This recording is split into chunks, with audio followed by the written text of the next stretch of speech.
الذی جو جاء لے کر آئے بھی اسے،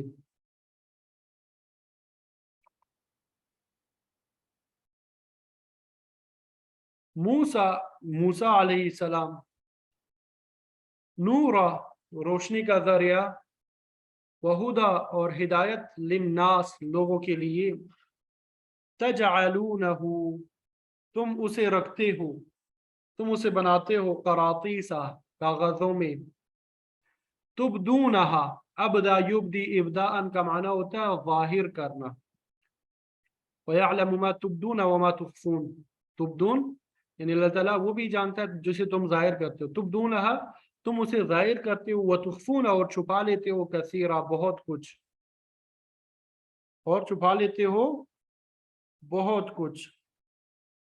تو قل من انزل، آپ فرما دیجئے کہ موسیٰ جو کتاب لے کر آئے تھے اسے کس نے نازل کیا؟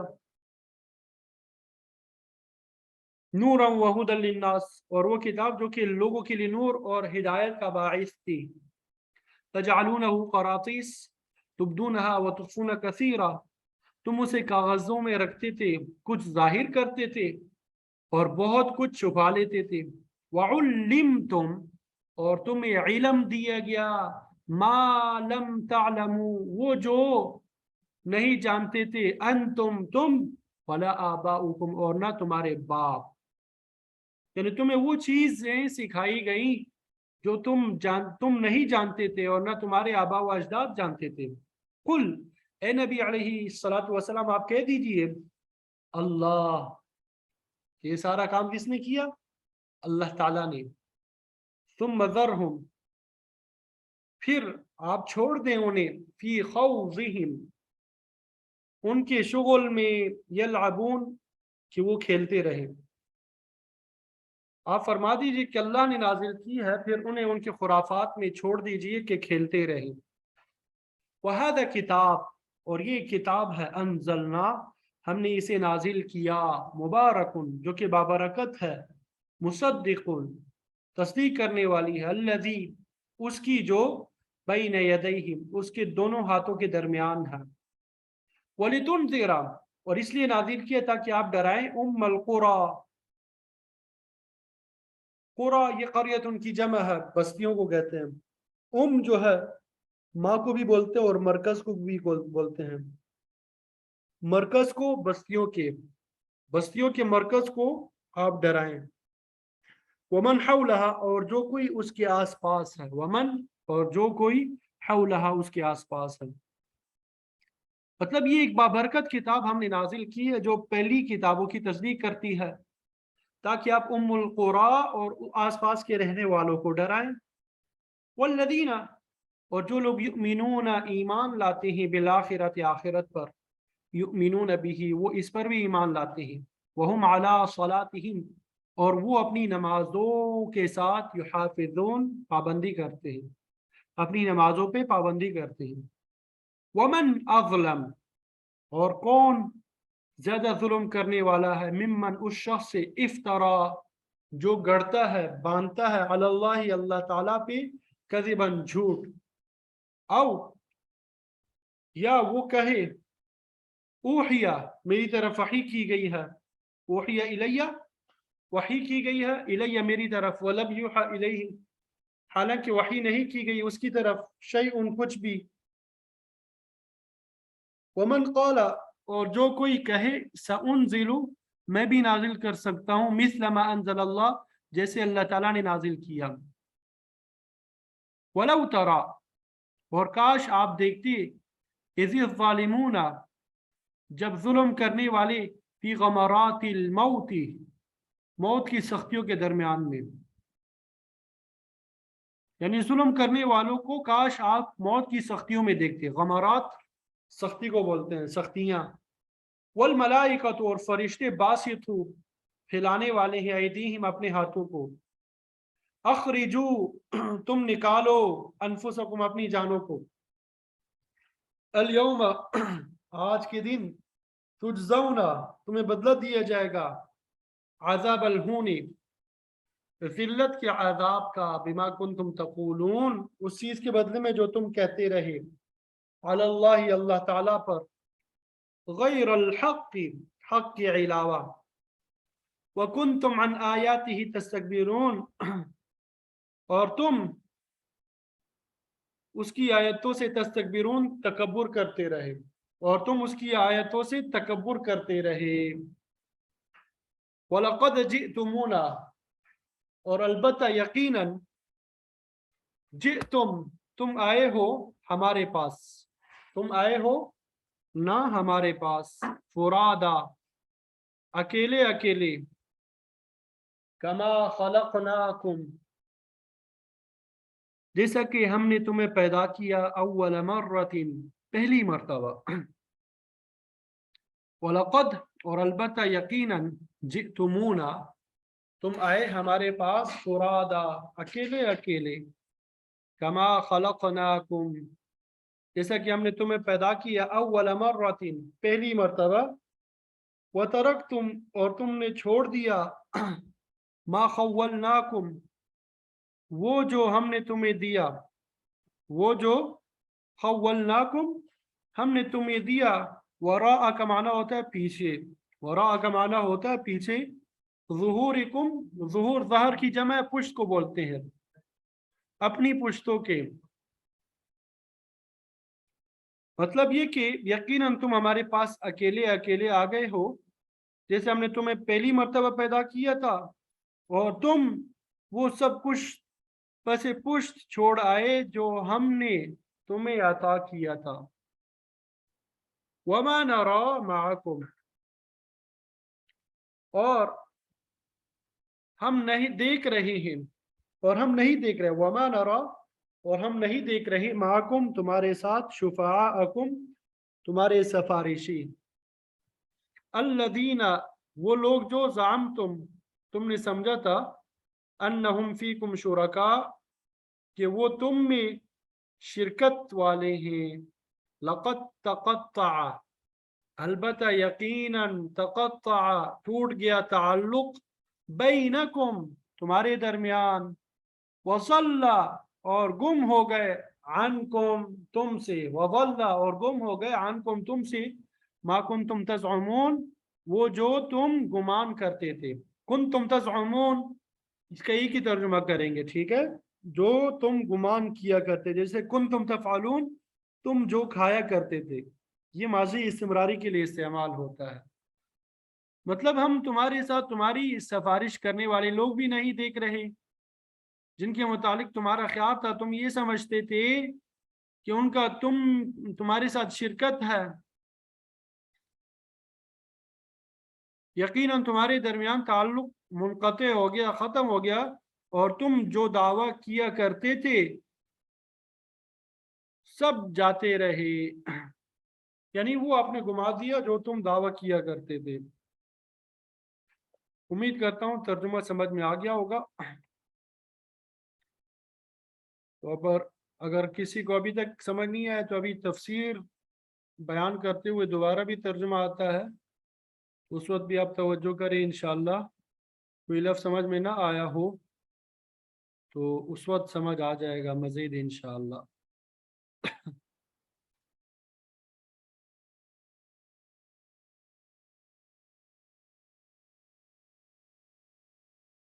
اللہ اکبر کبیرہ والحمد للہ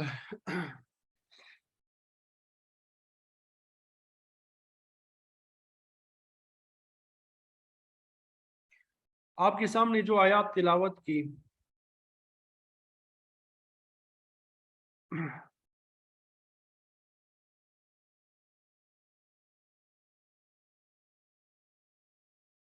ان آیات کے شان نزول کے بارے میں دو اقوال ہے بعض مفسرین فرماتے ہیں کہ یہ آیات یہود کے حق میں نازل ہوئی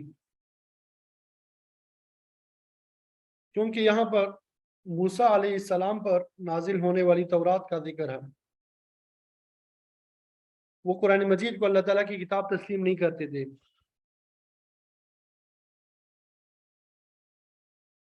آپ صلی اللہ علیہ وسلم کی خدمت میں ایک یہودی عالم حاضر ہوا تھا آپ سے گفتگو کی تو آپ صلی اللہ علیہ وسلم نے اسے لاجواب کر دیا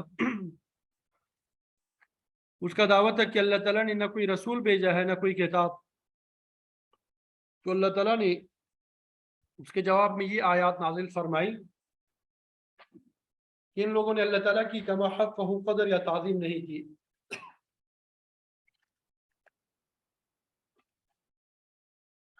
اور بعض دیگر مفسرین فرماتے ہیں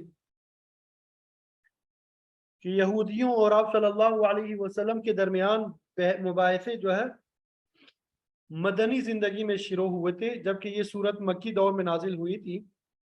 اس لیے یہودیوں کے حق میں ان آیات کا نزول خارج از بحث ہے.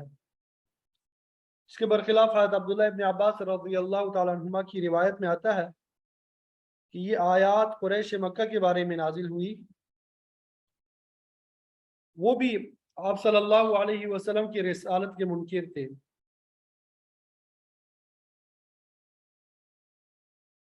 اور کہتے تھے کہ انسان رسول نہیں ہو سکتا. اسی صورت کے پہلے رکوع میں ہم نے پڑھا ہے وَقَالُوا لَوْلَا أُنزِلَ عَلَيْهِ مَلَكٌ، یعنی ان کے پاس کوئی فرشتہ کیوں نہیں بھیجا گیا.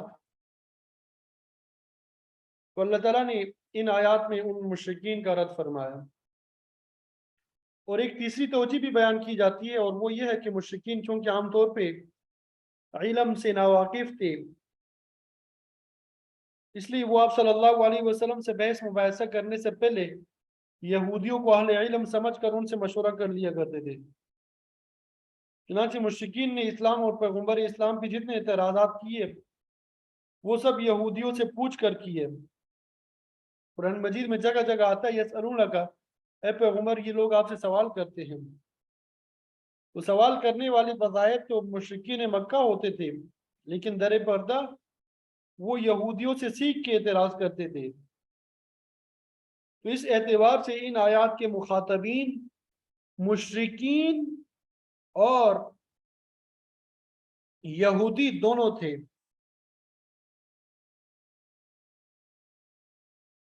البتہ ابن عباس رضی اللہ تعالیٰ عنہما کی رائے زیادہ قوی ہے کہ یہ مشرکین کو خطاب ہے.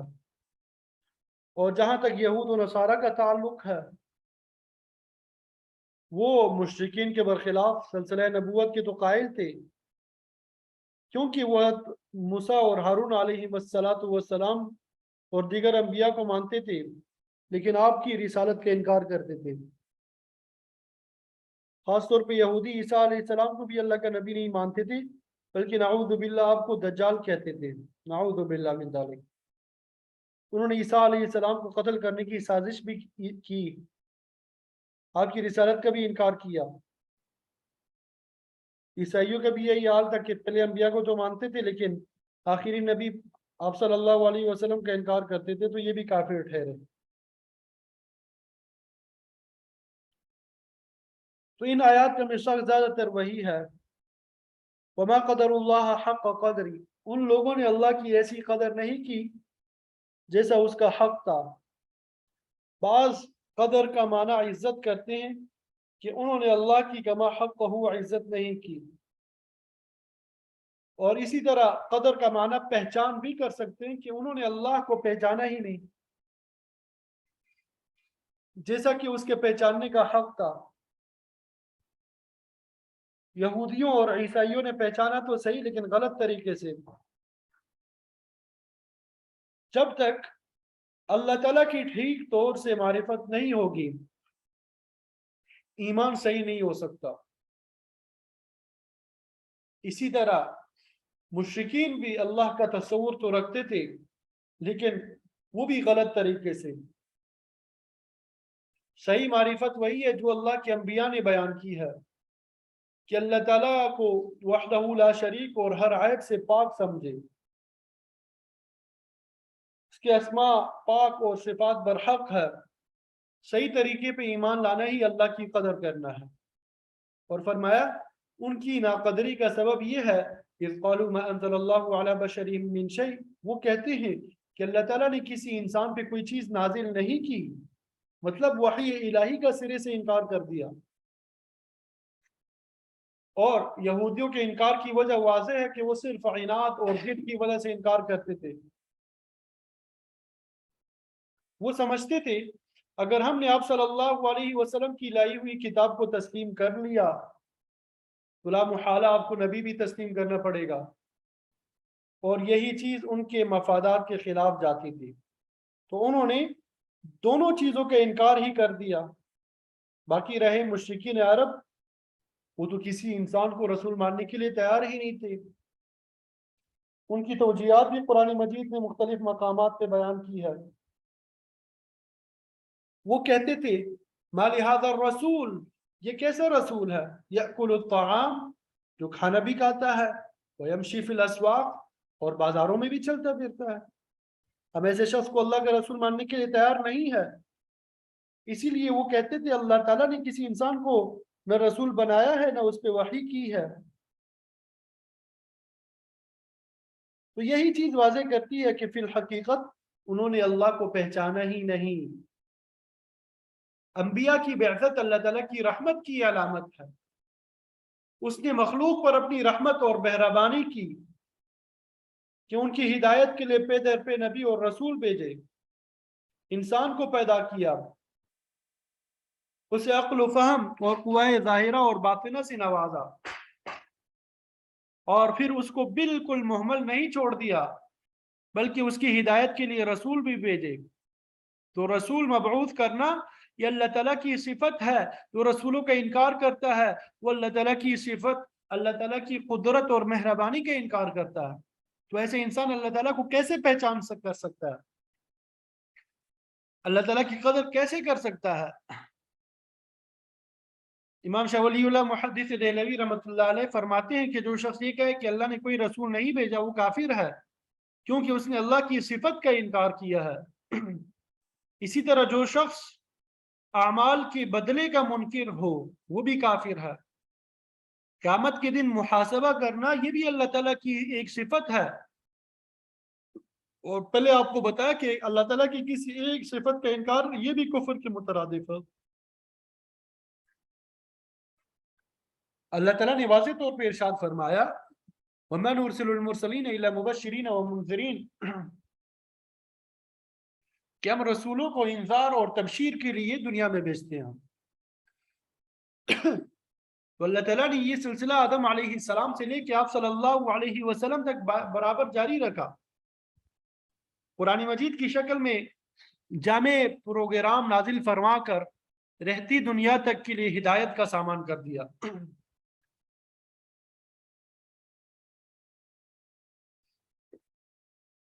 مقصد یہ ہے کہ انبیاء کی بعثت اور وحی کا نزول اللہ تعالیٰ کی صفات میں سے ہے۔ تو جو شخص ان کا انکار کرتا ہے اس نے اللہ تعالیٰ کو پہچانا ہی نہیں، اور نہ ہی اس کی کما حقہ قدردانی کی ہے۔ غرض ہے کہ جب منکرین نے یہ کہا کہ اللہ تعالیٰ نے کسی انسان پہ کوئی چیز نہیں اتاری، تو اس کے جواب میں اللہ تعالیٰ نے ارشاد فرمایا قل، اے پیغمبر آپ کہہ دیجئے من انزل الکتاب الذی جاء به موسیٰ، بھلا یہ تو بتاؤ کہ جو کتاب موسیٰ علیہ السلام لے کر آئے وہ کس نے اتاری تھی؟ کیا موسیٰ علیہ السلام انسان نہیں تھے؟ کیا وہ خدا کے رسول نہ تھے؟ کیا ان پر تورات نازل نہیں ہوئی تھی؟ جب ان سب سوالوں کا جواب مثبت میں ہے تو پھر تم آپ صلی اللہ علیہ وسلم کی نبوت اور رسالت اور آپ پر نازل ہونے والی کتاب قرآن مجید کا کس منہ سے انکار کرتے ہو؟ یہاں پر تورات کی مثال پیش کر کے اللہ تعالیٰ نے یہودیوں اور مشرکین دونوں گروہوں کے منہ بند کر دیے۔ یہودی تو خود موسیٰ علیہ السلام کو اللہ کا رسول اور ان کی لائی ہوئی تورات پہ ایمان رکھتے تھے، لیکن مشرکین بھی یہودیوں کے متعلق خوب جانتے تھے کہ ان لوگوں کا پیغمبر کون ہے اور یہ اپنی نسبت کس آسمانی کتاب کی طرف کرتے ہیں۔ کہ جس کتاب کو موسیٰ علیہ السلام لائے تھے نور، وہ تو نور ہدایت تھی۔ قرآن میں بھی انجیل کے متعلق نور کا لفظ آیا ہے، فرمایا وہ کتاب تو لوگوں کے لیے واضح روشنی تھی، وَهُدًى لِلنَّاسِ، اور ہدایت بھی لوگوں کے لیے۔ تو کہیں بصائر للناس کے الفاظ آتے ہیں، یعنی تمام کتب سماویہ لوگوں کی رہنمائی کے لیے بصیرت ہے، اور روشنی سے مراد صرف ظاہری روشنی نہیں بلکہ باطنی روشنی مراد ہے، جس سے جہالت کی تمام تاریکیاں دور ہو کر دل و دماغ میں ایمان کی روشنی پیدا ہو جائے۔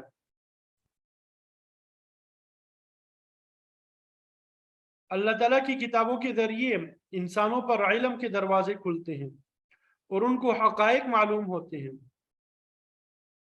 قرآن مجید علم اور عمل دونوں کی اصلاح کرتا ہے، لیکن یہودیوں نے ان دونوں چیزوں کو برباد کیا۔ ان کے پاس نہ حقیقی علم رہا اور نہ عمل۔ یہی حال عیسائیوں کا ہے، اس لیے اللہ تعالیٰ نے عیسائیوں کو ضال اور یہود کو مغضوب علیہم کے القاب دیے۔ انہوں نے اللہ کی کتاب میں تحریف کر کے علم و عمل دونوں کو بگاڑ دیا، اپنی کتابوں کے نور اور ہدایت سے کچھ فائدہ نہ اٹھایا۔ علم و عمل میں خیانت رافضیوں نے بھی اسی طرح کی ہے جس طرح یہود و نصارہ نے مسلم شریف کے مقدمے میں آتا ہے کی ہے کہ رافضیوں نے حضرت علی رضی اللہ تعالیٰ عنہ کے بارے میں بہت سی غلط باتیں منسوخ کر دی۔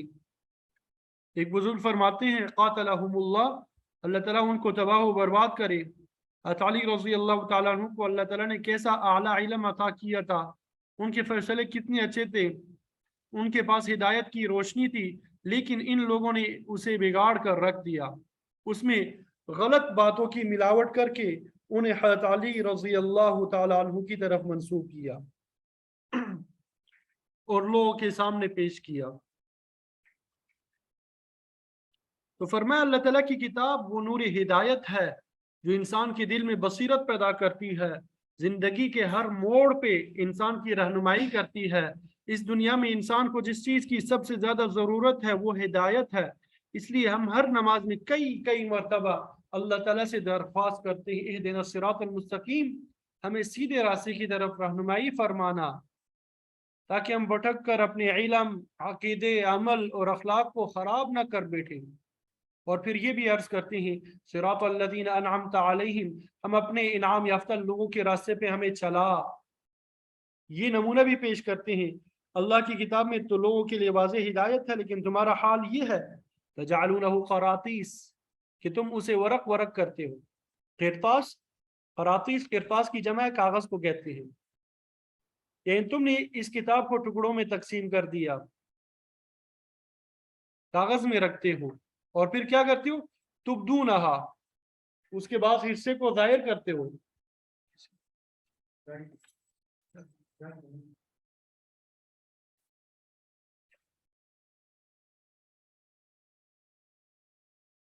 اس کے بعد حصے کو ظاہر کرتے ہو،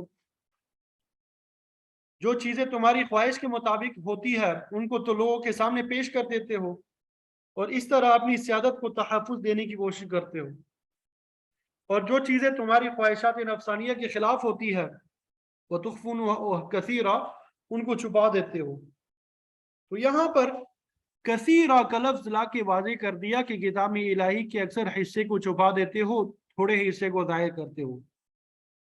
تو یہود و نصارہ یہی کرتے تھے، جن آیات سے آپ کی تصدیق ہوتی تھی ان کو چھپا جاتے تھے، حالانکہ یعرفونہ کما یعرفون ابناءہم، وہ آپ کو اسی طرح پہچانتے تھے جس طرح اپنی اولادوں کو پہچانتے تھے، لیکن جان بوجھ کر انکار کر دیتے تھے، جس کی وجہ خود قرآن مجید کے بیان کے مطابق حسد من عند انفسہم، کہ وہ حسد، بغض اور عناد کی وجہ سے آپ صلی اللہ علیہ وسلم کو نبی تسلیم نہیں کرتے تھے۔ تو بہرحال فرمایا کہ اللہ تعالیٰ نے موسیٰ علیہ السلام پہ تورات نازل فرمائی۔ اللہ تعالیٰ نے موسیٰ علیہ السلام پہ کیا نازل فرمائی؟ تورات نازل فرمائی، جس کے اکثر حصے کو یہودی چھپا جاتے تھے، جس کے اکثر حصے کو کیا کرتے تھے؟ یہودی چھپا جاتے تھے۔ اللہ تعالیٰ نے فرمایا کہ اس تورات کے ذریعے تمہیں نور ہدایت عطا کی، نور ہدایت عطا کی، اور اس کے ساتھ ساتھ وَعُلِّمْتُمْ مَا لَمْ تَعْلَمُوا أَنْتُمْ وَلَا آبَاؤُكُمْ، تمہیں وہ چیزیں بتلائی گئی جنہیں نہ تم جانتے تھے اور نہ تمہارے آبا و اجداد وہ جانتے تھے۔ حرمت اور حلت کے قوانین، جائز اور ناجائز امور اللہ تعالیٰ نے اس کتاب کے ذریعے تمہیں سمجھائے، ورنہ تمہیں یہ چیزیں پہلے بالکل معلوم نہیں تھی۔ تو اب یہ بتاؤ کہ یہ کتاب کس نے نازل کی تھی؟ تم اس بات کا انکار نہیں کر سکتے کہ یہ کتاب اللہ نے موسیٰ علیہ السلام پہ نازل فرمائی۔ تو اللہ تعالیٰ کی اس آخری کتاب کا کیسے انکار کرتے ہو جو اللہ نے اپنے آخری رسول محمد صلی اللہ علیہ وسلم پر نازل فرما کر دین کو مکمل کر دیا؟ نزول تورات کے متعلق جب منکرین سے کچھ جواب نہ بن پڑا تو پھر اللہ تعالیٰ نے خود فرمایا قل اللہ، اے پیغمبر آپ کہہ دیں کہ اسے اللہ ہی نے نازل کیا۔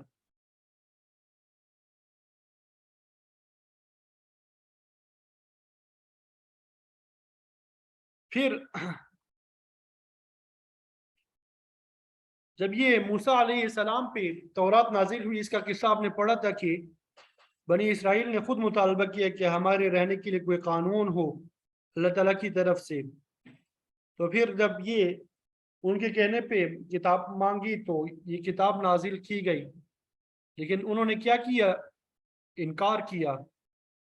تو پھر حکم ہوا ثم ذرہم، آپ ان کو اپنی حالت پہ چھوڑ دی، فی خوضہم یلعبون، کہ وہ اپنے باطل تخیلات میں ہی کھیلتے رہیں گے، بیہودہ باتیں کرتے رہیں گے، آپ ان کی پرواہ نہ کریں، اللہ تعالیٰ خود ان کی گرفت کر لے گا۔ پھر فرمایا کہ جس طرح اللہ تعالیٰ نے تورات کو نور اور ہدایت بنا کے نازل کیا، اسی طرح وَهَذَا کتاب انزلناہ، یہ قرآن حکیم کو بھی ہم نے ہی نازل کیا ہے۔ آپ بھی اسی طرح انسان ہے جس طرح تمام انبیاء انسان تھے، اللہ تعالیٰ نے ان کو منصب رسالت اور نبوت کے لیے منتخب فرمایا، پھر آپ صلی اللہ علیہ وسلم کا درجہ سب سے بلند فرمایا۔ تو اس آخری کتاب کو بھی ہم نے نازل کیا ہے، تم کیسے انکار کر سکتے ہو اور کہتے ہو کہ اللہ نے کسی انسان پر کوئی چیز نازل نہیں کی؟ یہ تو بڑی برکتوں والی کتاب ہے،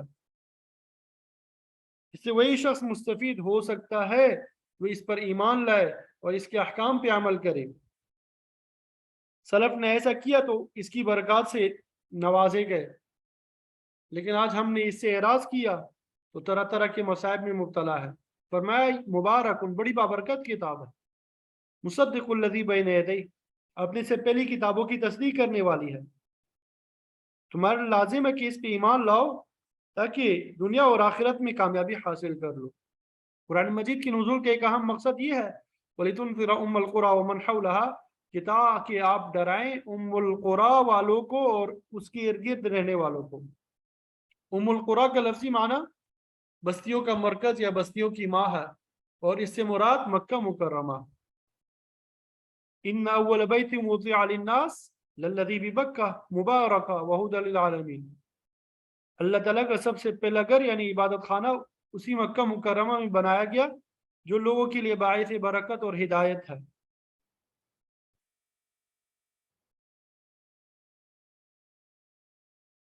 تو چونکہ مکہ مکرمہ کو پوری دنیا کی مرکزیت کا شرف حاصل ہے، اس لیے اس کو ام القریٰ کہا گیا۔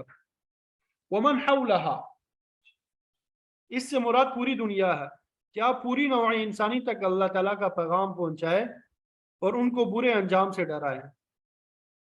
پھر فرمایا والذین یؤمنون بالآخرہ، جو لوگ آخرت پہ ایمان رکھتے ہیں، جن کو یقین ہے کہ محاسبے کا ایک دن آنے والا ہے، یؤمنون بہ، وہی لوگ اس قرآن مجید پہ بھی ایمان رکھتے ہیں، وہ سمجھتے ہیں کہ فلاح و کامیابی کا پروگرام اللہ کی اسی آخری کتاب میں موجود ہے، اور اس پر عمل درآمد سے آخرت کے محاسبے میں وہ کامیاب ہو سکتے ہیں۔